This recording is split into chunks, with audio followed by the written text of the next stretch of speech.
কিন্তু সত্যি কথা বলতে আমার ছেলেটা ওর এই 14 বছর বয়সে কোনোদিন তাকে বকা দিতে হয়নি। বাসার ভিতরে সে আছে কিনা কেউ জানতো না। কখনো তার বন্ধুরা বা কেউ তাকে কোনদিন আমাদের কাছে কমপ্লেন দেয় না যে মাথা বকা দিছে। সবসময় সে নিচু গলায় কথা বলতো যেন অন্যেরা কষ্ট না পায়। আমি চিন্তা করি মাঝে মাঝে আমার ওয়াইফ এবং আমরা যে এই জমানা এরকম ছেলে হয়, আমি তো বুঝতেছি না কিছু। এখন বুঝলাম যে হ্যাঁ, আল্লাহ আমাদেরকে পরীক্ষার জন্য আমার এই ছেলেকে আমাদেরকে দিয়েছে। অসম্ভব ভালো একটা ছেলে ছিল আমার।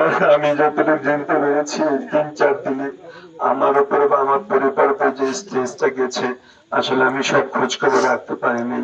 আমার অনেক শুভাকাঙ্ক্ষী, আমার আত্মীয় স্বজন, আমার অফিসের কলিগরা, আমার যত পরিচিত সারা বাংলাদেশের মানুষ মাহাতাব নামে সবাই নাকি চিনে।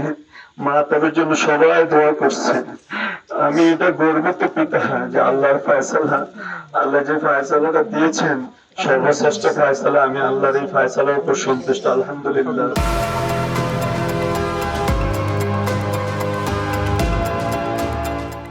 একদিক থেকে সৌভাগ্যবান আমরা।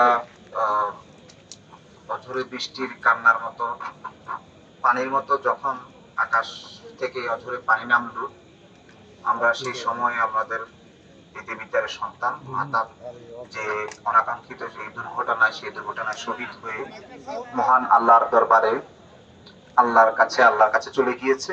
তো আমরা উপজেলা প্রশাসন এবং জেলা প্রশাসন থেকে আমি মোহাম্মদ আবুল হাসনাত খান, উপজেলা নির্বাহী অফিসার, ডিসি স্যার দুপুরে যখন মারা গেলেন, ডিসি স্যার সাথে সাথে জানালেন, অর্থাৎ ডিসি স্যার আগে থেকে খবর রেখেছিলেন মাতা দেবীদ্বারের।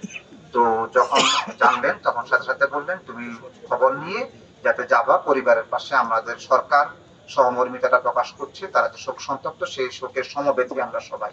তো আমরা দেবীদের উপজেলা প্রশাসন থেকে আমাদের সরকারের পক্ষ থেকে মাহতাবের অকাল মৃত্যুতে আমরা গভীরভাবে শোকাহত এবং মর্মাহত।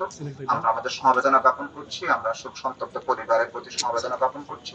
আল্লাহ সুবহানাহু ওয়া তাআলা যাতে আমাদের ধৈর্য দান করার তৌফিক দান করে এবং মাহতাবকে শহীদ হিসেবে কবুল করে।